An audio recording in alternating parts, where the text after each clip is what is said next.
Good morning, the honorable judges, fellow participants, ladies and gentlemen. My name is Retta Tampubolon and I am the representative of SMAN Negeri Bogor.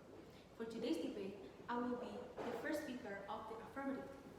And I would like to define our motion today and also introduce our motion today. Our motion is, this House believes that scholarship should only be granted on the basis of financial necessity. And I would like to define what is scholarship, one of the most important keywords of our motion today. Scholarship means a grant or payment made to support students' education. And there is two kinds of scholarship. The first one is need-based, means scholarship are given to students who show financial need that determine eligibility based on family income. And the second one is merit scholarship, that means typically awarded on the basis of the academic, athletic, or artistic merit in addition to special interests. I would like to give some points why I totally agree with today's motion. The first one, the equity in education. Equity means that every child gets what he or she needs to success, as opposed to everyone gets the same thing, St. Ellen Blankstein. Well, how does the equity work into education itself? Equity in education requires putting system in place to ensure that every child has an equal chance for success, that requires understanding the unique challenges and barriers faced by the individual students or by populations of students, and providing additional supports to help overcome those barriers. Say thethinkingmap.com. Well, why equity is the most important, one of the most important aspects of education. There's a golden triangle in education which requires quantity, quality, and equity. We already know that education is the backbone of our country, but wonder if we lost the equity itself. Wonder if there is three sides of the triangle, but we lose one. There is no education at all. There is no triangle, and we lost the backbone of our country itself.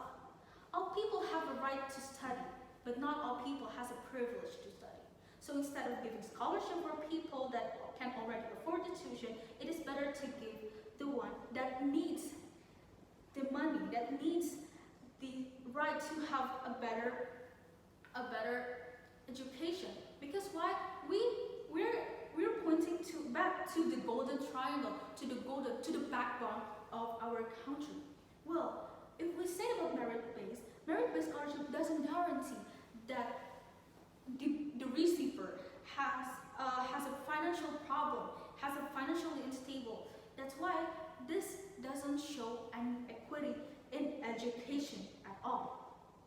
The second one is imbalance. Based on the worldbank.org article written by David Evans, saying that in the United States, where most scholarships are focused on the higher education, merit-based scholarships tend to go to higher income students, to students that don't have to think what they need to have, what they need to eat today, whether they can eat or not today. They are already financially stable for that. And also increase the achievement gap between high and low income. Imagine the high income students has a privilege to have supplemental classes from outside the school, and also they have a privilege to having tons of extracurriculars because they have the money. But how about the low income students that still need to think whether they are going to eat or not, whether they are going to have a food or not today? Well, this is like a very, very high achievement gap between the high and low income student, because they have different state of the needs. And yeah, again, the high income students have a bigger opportunity to participate or perform in various activity compared to non-privileged student. That doesn't say because non-privileged student doesn't have any talent, but because they don't have any privilege at all. They don't have any platform to embrace their self. The data from the New York Times also state that the median family income from the Ivy League scale from $100,000 to 200,000 US dollars. Meanwhile, there is only 1 until 3% of poor people inside the school. And the poor people tend to go to less selective schools at the United States of America. This is not because they are not talented, but because they don't have any platform or maybe privilege to show to get what they really need to get just because of the money. This is an educational institution, but why it tends to look like the school prioritize economy instead of the education itself.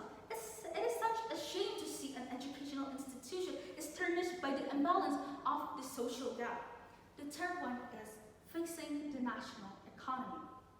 The country has a lot of people, has millions of people inside, and with us to show our affection to people that need the education from poor students, it will increase. This can change the pyramid of the population.